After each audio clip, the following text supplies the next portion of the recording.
Peace, love, and bliss, family. In this installment of Melanated Empire, we're basically going to be having a reason about: are we truly emancipated? Are we truly liberated? Are we truly independent as of, be it 1834 or 1879? Having said that, you know already. Then we jump in. Many of us who are beginning to awake within our consciousness. So within the research of things, first of all, you have to go into explain or define to any other individual this term and why. Okay.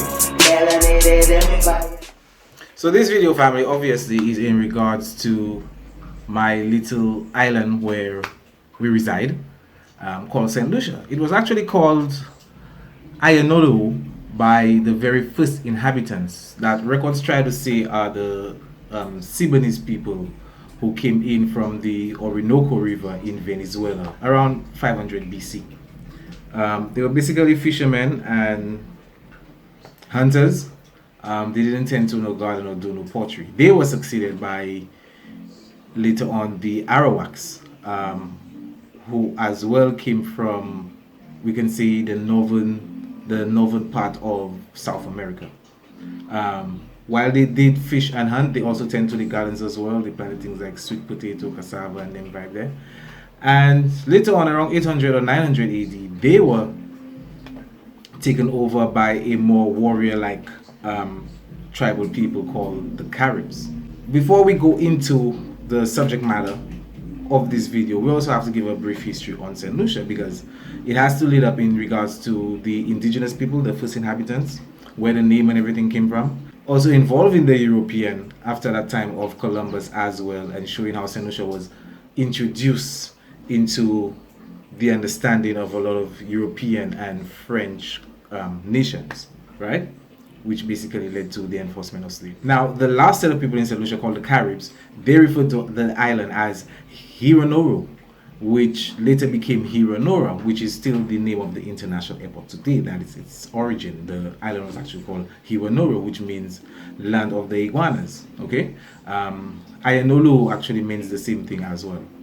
Now, while we're not sure whether Christopher Columbus, did sight the island in his travels, we have the very first record of the island being recorded in a map in the 1500s made by Juan de la Costa. In that map, Juan de la Costa referred to the St. Lucian island as El Falcon, or the Falcon, right? Which is very symbolic again because referring to the island as the Falcon.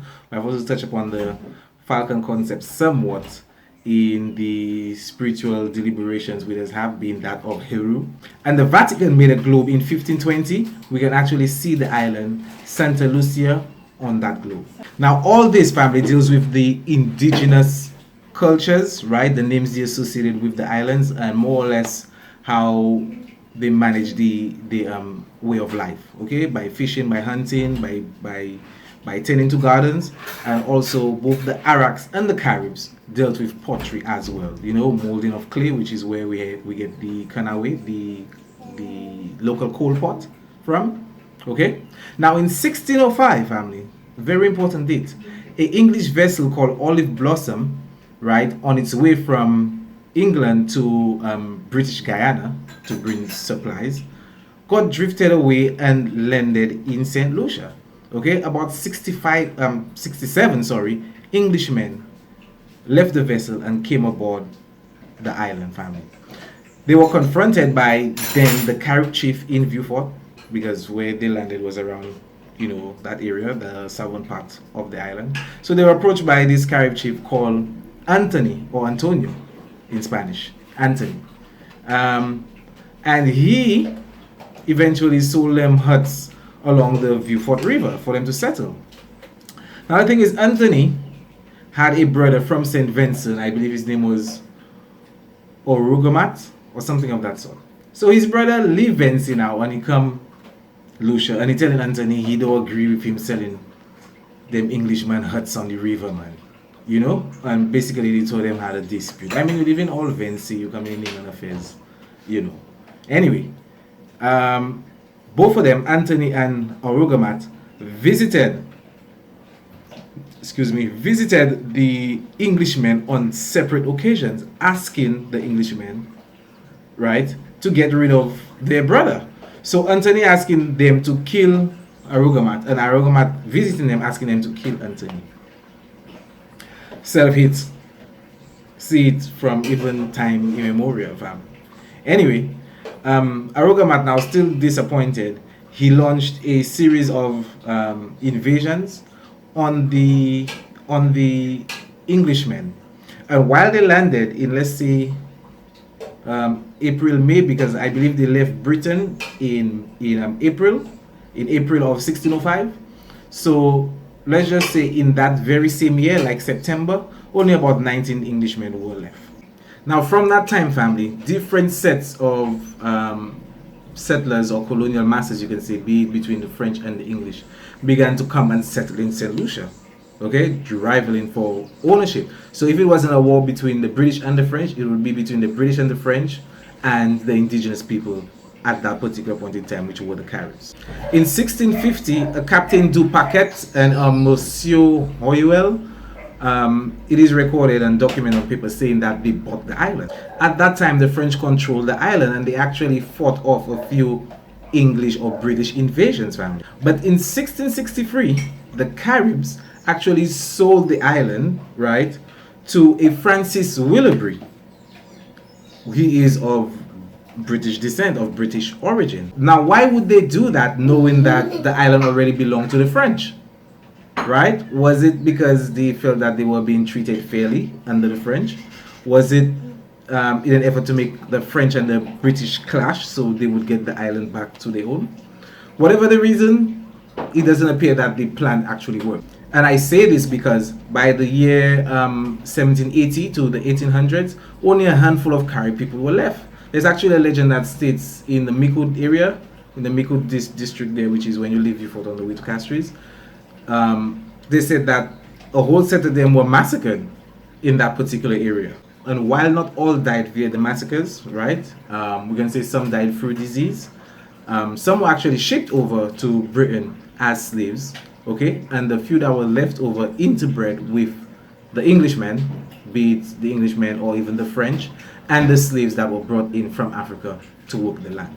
Growing up in St. Lucia, you often hear the term, oh, St. Lucia was 7 times British and 7 times French. I mean, that is far from true, okay? Because for a period of over 2 centuries, family, 2 centuries, you're talking about 200 years, the British only had ownership of St. Lucia for about 16 years, which was the later part of that time period, right? So it's not really a 7 times British, 7 times French. The thing is, during the 7-year war, which was a series of wars between the British and the French, St. Lucia was a British colony during that time period. So, you know, they probably just try and throw a slung in and try and make the thing sound nice, you know. But due to us being in ownership more of the French, which is why it heavily reflects in our culture, being in our language, in the traditional dance, you know, the quadrille, okay, and the je ne sais all. And as I said, in the language and the clothing as well, family, you can see the heavy French influence. The English, because it came in later, almost during the time of close to the emancipation, you will see that we took on different governance systems from the British, basically saying that our style of parliament is that of the British than of the French. So remember I said we were the British colony for the latter part of the 2 centuries, okay? So we were basically the English of Britain, the colony of Britain, from 1814 to 1979 when we gained our independence, family. So most of the family should know the Slave Trade Act that was part of the legislation in Britain in around 1807, and later the Slavery Abolition Act of 1833. The thing is, family, while the Slave Trade Act of 1807, which prohibited, okay, the transportation of slaves from Africa to the Caribbean, it was still being done by the British as well as the French and the Portuguese and all of them, their family. You see it? So though they did pass the act, they were still doing it. Some of the information we're not privy to as a people on the island is that under the National Convention, which is basically a parliament of French Revolution, we were emancipated from slavery in 1794. But the thing is, shortly after that, the British launched an invasion on the island again. Now, the battling between the French and the British at that time is what they refer to as the First Brigadier War. And there is also the second as well, family.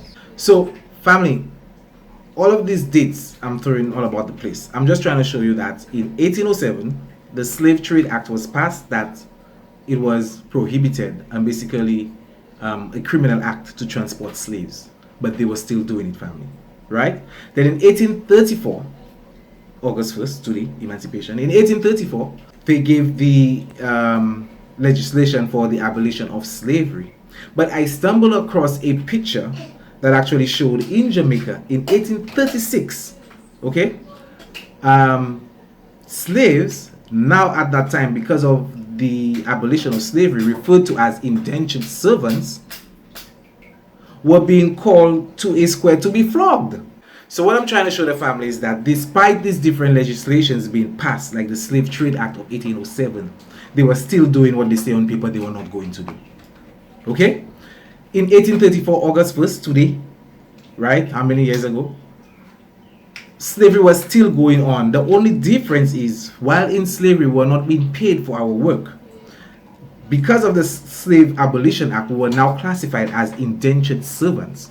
And most Caribbean states didn't get the complete independence or abolition or emancipation, let's just say, until like some 50 years after. The poster, family, shows, like I said, a list of slaves going to a square to be flogged in 1836. So are we really independent? Indentured servitude is basically you still working for the same slave master, but he's just paying you just a little bit, just a little fraction.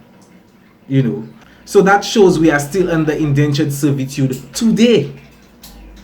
Today, family, which means that we are still in slavery, because you cannot tell me your prime minister, my prime minister too, because I live in the country, referring to St. Lucians as backing dogs and mendicants. Like, really? And then you topped it up when you said that slavery had a conscience. Come on, man. What are you playing? What game are you really playing here? So I'm just trying to show you, family, we are still indentured servants, and we still in that slavery period. Yes, they moved the shackles on our hands and feet, and they put it on our minds, because we believe that, yeah, we're going and work and we're making a nice salary and we're trying to make ends meet, and you all know how rough it is, the cost of living, watch how it has gone skyrocket, family. So are we truly emancipated? Are we truly liberated? So now we're left in a conundrum, okay? Emancipated, independent, and free? Or basically just slavery in a different attire?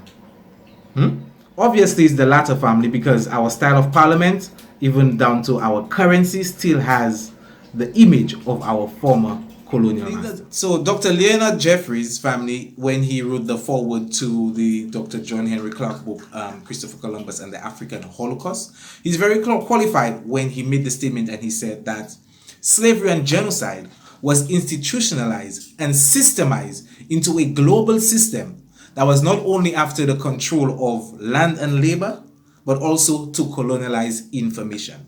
In the very same book, Dr. John Henry Clark said in the introduction that what we're dealing with here is the reason that the African independence explosion, okay, when all the African states began to get the independence, beginning with Ghana and Kwame Nkrumah in 1957, the reason it didn't reverberate or spread out or ripple to the Caribbean states, okay, is because of many the same reason that sometimes we're thinking things are going to succeed and they don't. So for that reason, it only achieved independence in name alone, meaning and signifying only a flag independence to just state that we're independent and we emancipated and liberated, when in truth and in fact, we are not, and we are still under slavery.